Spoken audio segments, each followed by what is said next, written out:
वही तो पूछ रहा है, मैं आपसे पूछ रहा हूँ आपसे क्या बच्चों को मार रहे हैं बच्चे आज के टाइम में ऐसे हो गए हैं कि वो कोई आतंकवादी है जो आप मार रहे हो इस तरीके से।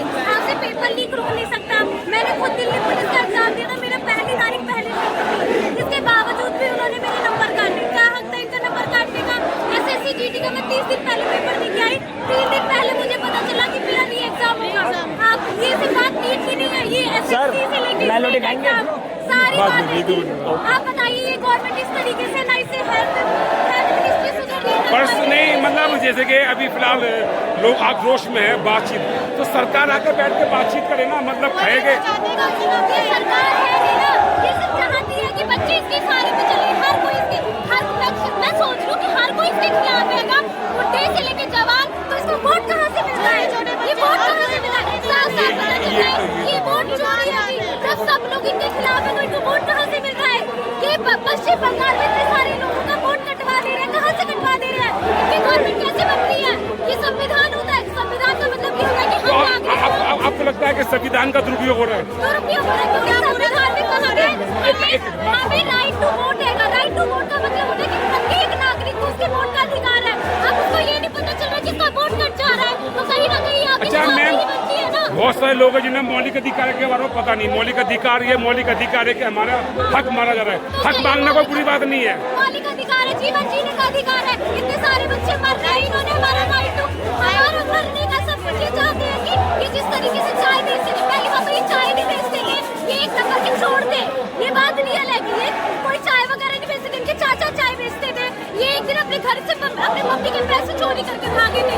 ये कोई जो ये अपना फॉर्मूला बता दे ना कि मैं पाइपलाइन से गैस बनाता था, ये सब कुछ नहीं है। हो सकता है तो अच्छी बात है, सस्ती हो जाएगी, सस्ती हो जाएगी। हमारे APJ अब्दुल कलाम थे, हम उनको मानते हैं। क्यों मानते हैं? क्योंकि वो एक पर्सन है कि जिनको पता है कि लोगों से किस तरीके ये जो गवर्नमेंट है ये धर्म के नाम पे लोगों को बांटती है। इनका सिर्फ एक मोटिव है कि धर्म के नाम पे लोगों को बांटती जाए। तो जनता में सुधार क्यों नहीं आ रहा है? मतलब जब जनता ये देख रही है सब, तो जनता को सुधार तो कभी सुधारने देंगे। ये मैं तो कह रही हूँ ये अहिंसा वगैरह सब कुछ बोलने वाली बात है।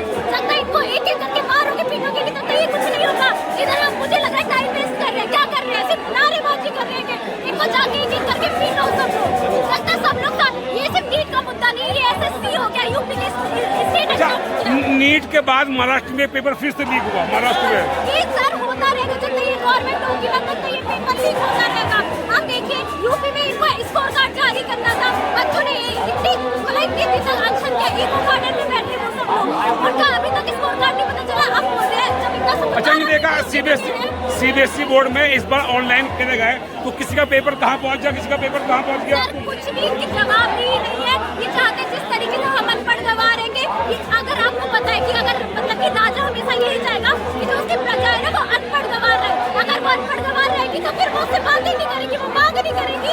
अगर जनता जो है वो पढ़ी लिख जाए तो फिर वो कहीं ना कहीं मांग करेगी, वो अपने अधिकारों के बारे में जानेगी। तो ये क्या करेगी? शिक्षा व्यवस्था को इतना ठप कर दे रहे हैं ये हर जगह से, क्योंकि शिक्षा ही एक नींव होती है जिससे इंसान मतलब कि अपने राइट को जानता है कि वो बातें कर सकता है कि अपना हक मांग सकता है, सरकार से जवाब कर सकता है।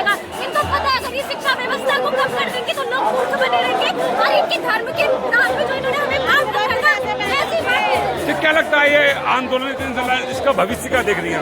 सर मैं अभी भी बता रही हूँ, अगर हम सब लोग इस तरीके से ये नारेबाजी करेंगे ना तो कुछ नहीं होने वाला। क्या करना चाहिए? मैं कह रही हूँ हिंसा का मार्ग, क्योंकि सब लोग को पता है अगर अहिंसा से निभाएंगे तो हमें कहीं ना कहीं हिंसा के मार्ग पे आना चाहिए।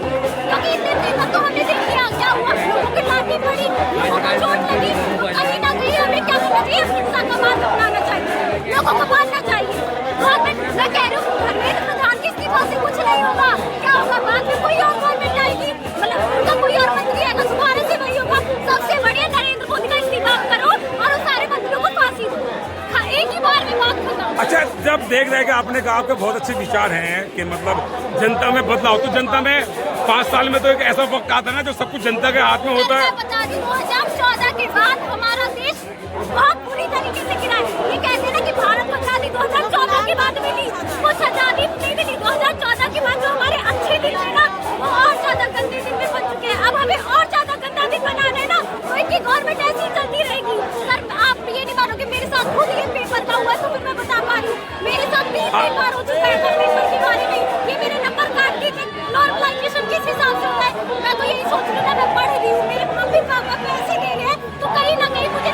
अच्छा दूसरी बात, बच्चा माँ बाप बच्चे को पढ़ाते हैं, सालों साल खर्च करते हैं, कोचिंग भी होता है, सारी चीजें होती है, अब बाद में उसको मिलता क्या खुल्लू मतलब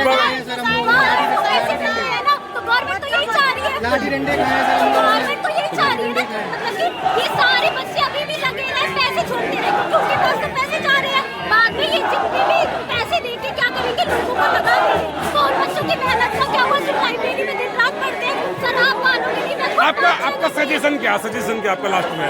सर मैं कह रही हूँ धर्मेंद्र प्रधान से कुछ नहीं होने वाला, डायरेक्ट नरेंद्र मोदी का इस्तीफा होना चाहिए, क्योंकि अगर नरेंद्र मोदी चले गए ना, ये पूरी की पूरी गवर्नमेंट चली जाएगी, क्योंकि 2014 के बाद हमारे देश का जिस तरीके से नुकसान ही हुआ है ना, तो मैं बस चाहती हूँ कि किसी तरीके से बीजेपी गवर्नमेंट जाए और हमारे अच्छे दिन आए, क्योंकि मुझे भी अच्छे दिन देखने हैं।